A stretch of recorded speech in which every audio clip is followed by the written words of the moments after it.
This video is for the 8th standards, and today we are learning about a new pronoun, that is on. Now, what are the pronouns that you have been learning so far?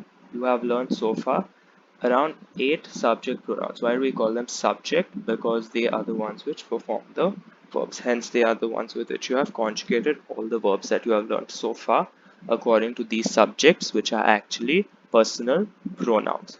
So, the pronouns that you have used while conjugating verbs are 8 in number so far. That is je, I, tu, which is you, il is he, elle is she. These are the 4 singular pronouns, singular personal subject pronouns, where you know il and elle conjugate the same way because they are third person singular.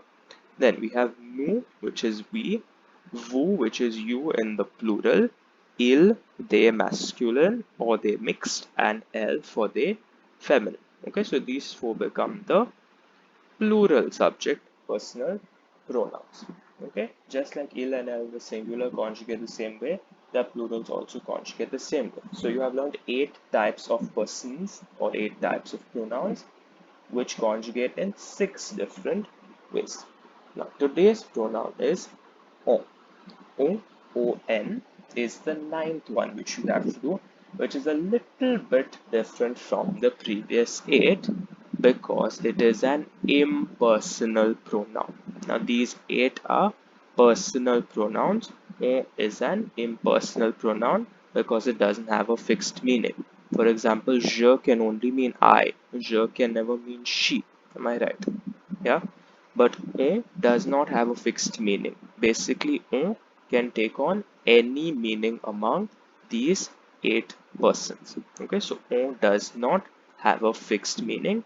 Its meaning changes depending on how it is used. So you'll have to take the meaning, you'll have to extract the meaning of on based on the sentence that it is used in. Now, how do you conjugate this peculiar little pronoun on? No matter what it refers to and no matter in which tense it is used, for now you are still sticking to the present tense, so stick to that. But this rule goes for any tense. Okay, on is conjugated in the same manner as il and elle. So it's not like you're learning a 7th conjugation. You are still sticking to only 6 conjugations, where you will shove that on into the same category as il and elle. So wherever you have written your verbal conjugations for your tenses, please go next to il/elle. Please go and add on next to that because on also conjugates the same way. So let's look at some examples of the regular verbs. For er verbs like jouer, the root is you take off the er becomes jou and the ending for il and l is e.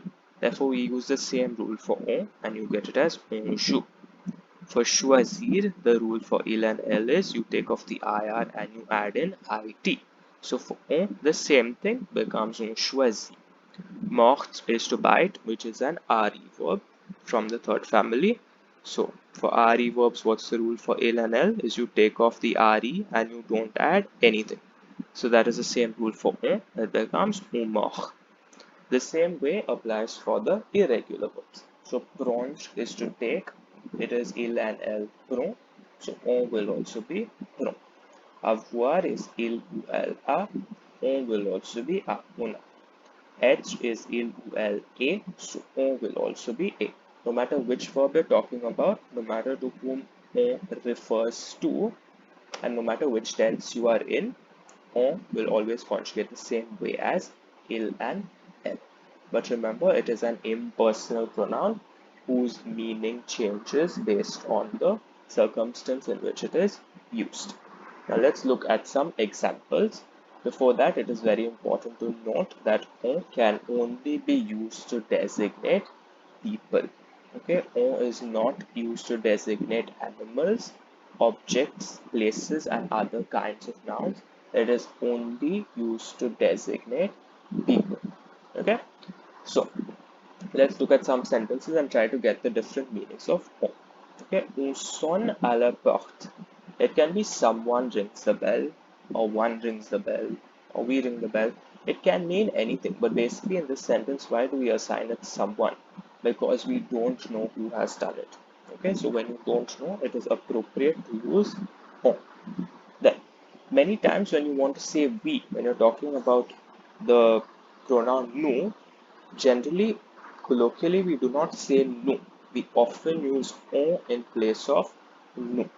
So instead of saying nous aimons jouer au tennis, we find it more convenient to say on aime jouer au tennis. Okay, so on is also used to replace nous a lot of the times. So on aime jouer au tennis. We like to play tennis. Then, on doit conserver l'eau.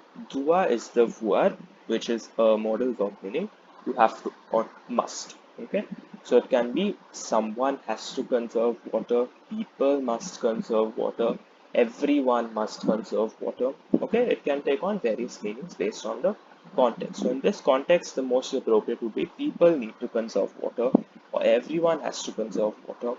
Okay, on célèbre Noël en décembre. So here it can be we celebrate Christmas in December, everyone celebrates because there's no one who celebrates Christmas in March, right? So everyone celebrates Christmas in December, or you can even take it in the passive voice. Christmas is celebrated in December. Here you can take it in the passive voice. Water must be conserved, where you don't even have to assign or a meaning. Okay, so that is also possible. Look at this last one is a little different. On ne comprend pas cette question. C'est difficile pour moi. Now, in this sentence, on can only mean I, and the reason for that is the last word here, moi, is pointing to me. Therefore, on can take on only one meaning in this particular sentence, that is I, because here moi means me. So I don't understand this question. It's difficult for me. Okay, if this say difficile pour moi was not there, then the on could take on any meaning, you, we, okay, anything like that. Two things I want you to notice from these examples. One thing is you see how on has been used only for persons. Okay, someone, we, people, everyone, I, these are only for persons. Okay, on is only used to designate people. The second thing you need to notice is how all the verbs have been conjugated according to the il and L form. Here I've taken it only in the present tense. So sonner is an ER verb, aimer is an ER verb, devoir is irregular, the il and L form is doit. Célébrer is a slightly irregular ER verb, but the il and L form is célèbre. Comprendre is a irregular verb which comes from prendre, il and L, comprendre, so also on comprend. Okay, this is the basic explanation of the pronoun on. Just to get you started with it, you will find it in some of your lessons this year. Thanks for watching. Bye.